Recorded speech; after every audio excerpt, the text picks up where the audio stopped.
Welcome to part 2 of Mr. Sexy Apps. My name is Fergus. This is the Planetary Astronomy Club. For the previous Orion Constellation video, part 1, we discussed about its location, where and how to find it, its mythology, blah blah blah. Just in case you haven't watched it, go do it. Now, as it was mentioned once upon a time, part 2 will be full of nerd stuff, the source and deep sky object. The Orion Constellation, as we say, holds quite an amount of more iconic astro stuff inside. We do see the three aligned stars Mintaka, Anilam, and Anitsak. Of course, we do have our favorite giants Betelgeuse, Rigel, and Bellatrix. Not to leave out the iconic Orion Nebula. Before I get too deep into the nerd talk, do my boy a favor, subscribe to the channel and click on that thumbs up button on the right. It really helps a lot, and it's also a great way to keep yourself astronomically updated. Alright, for video number 1, we did mention about how it is the easiest to spot the Orion Constellation by searching for its belt, which consists of 3 closely aligned stars with the name Mintaka, Anilam, and Anitsak, up to down respectively. These 3 stars are some of the more brighter stars of Orion Constellation with magnitudes of 2.2, 1.69 and 1.88. FYI, apparent magnitude is the common way to tell how bright a star is to us. The Merriam-Webster defines it as the luminosity of a celestial body, such as a star as observed from the Earth. The brighter the celestial object, the lower its apparent magnitude, the dimmer the higher. For reference, the Sun has an apparent magnitude of -26. Back to where we at, Mintaka, Anilam, and Anitsak are blue stars, with temperatures of 29,500, 27,000, and 29,000 Kelvin. For reference, the Sun has a temperature of 5,778,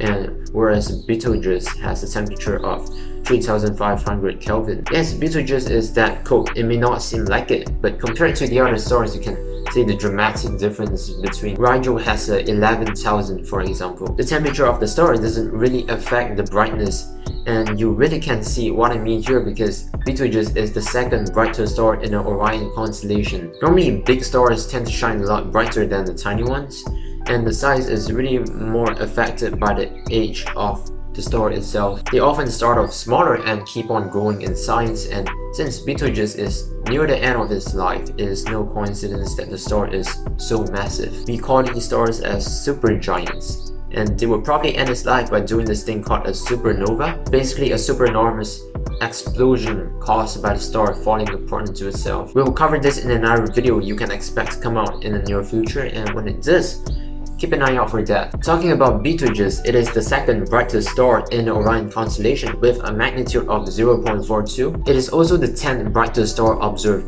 most of the time.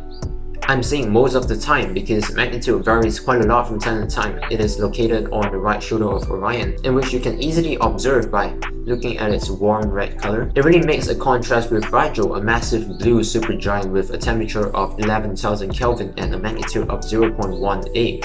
The brightest star of the Orion Constellation. Rigel is located on the left foot of Mr. Sexy Apps, and if you really notice this, but you can see that despite its colder, bluer appearance of Rigel, it is a lot more hotter than Betelgeuse, and literally most of the stars. Fun fact we can see here, the hotter the star, the more blue it becomes. The colder it is, the more red it is. The Sun is undoubtedly yellow, which is between red and blue, being a more moderately temperature star. Although it may not seem like it for us biologically constructed people, think of it as a nitro boost from asphalt 98 whatever. You can start it off with bright red exhaust, and if you tap it a couple more times, it turns blue and runs faster. The top speed nitro color is I think purple. Just to make it clear, I have to announce that there are no purple colored stars, which is very unfortunate. It would be really cool if there are purple colored stars. Rigel is 772 light years away. Betelgeuse is 624, whereas Bellatrix, our next star, is 245 light years away, making it the closest star to us in the Orion Constellation. Bellatrix is a blue giant, so it is not big enough to compare with Rigel or get himself a nice supernova, but it is really hot, with a temperature of 22,000 Kelvin, making it the 3rd brightest star of the Orion Constellation, a magnitude of 1.64. Bellatrix marks the left shoulder of Mr. Sexy Apps, and it also comes with the most badass name amongst the other Orion stars. I like the name Bellatrix. I might name my future child Bellatrix for the sake of Mr. Sexy Apps. Who knows? Just like that, I conclude the talking about a bunch of stars phase. I would really want to add more stuff inside, but let's keep the video short. Next would be the famed Orion Nebula. If you're kind of fresh to the astronomy community, you might have some trouble understanding the definition of the word nebula. The word nebula comes from Latin, meaning mist or cloud. In astronomical terms, nebula refers to the great interstellar clouds of gas and dust. Think about clouds in space. Telling you to Google stuff yourself would be really rude. But you know what else you can do? You can leave a request in the comment section. Let us know if we should make a video talking about nebulas or whatever.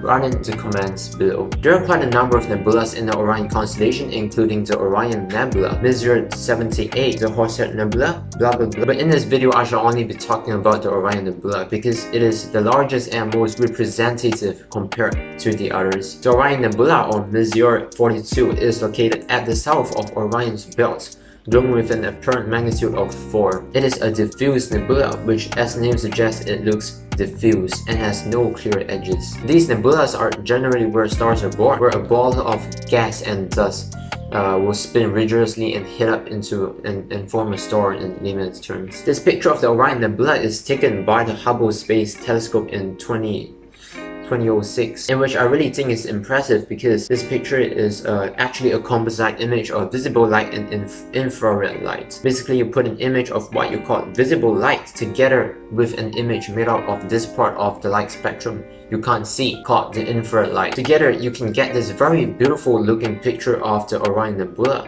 with all the really beautiful colors. It is very sad to let you know that this will be the end of our video. If you're interested in any astronomy topics, leave a comment below. Thank you for watching today's video. Don't forget to hit the subscribe button together with the thumbs up. This is the Plenty Out There Astronomy Club.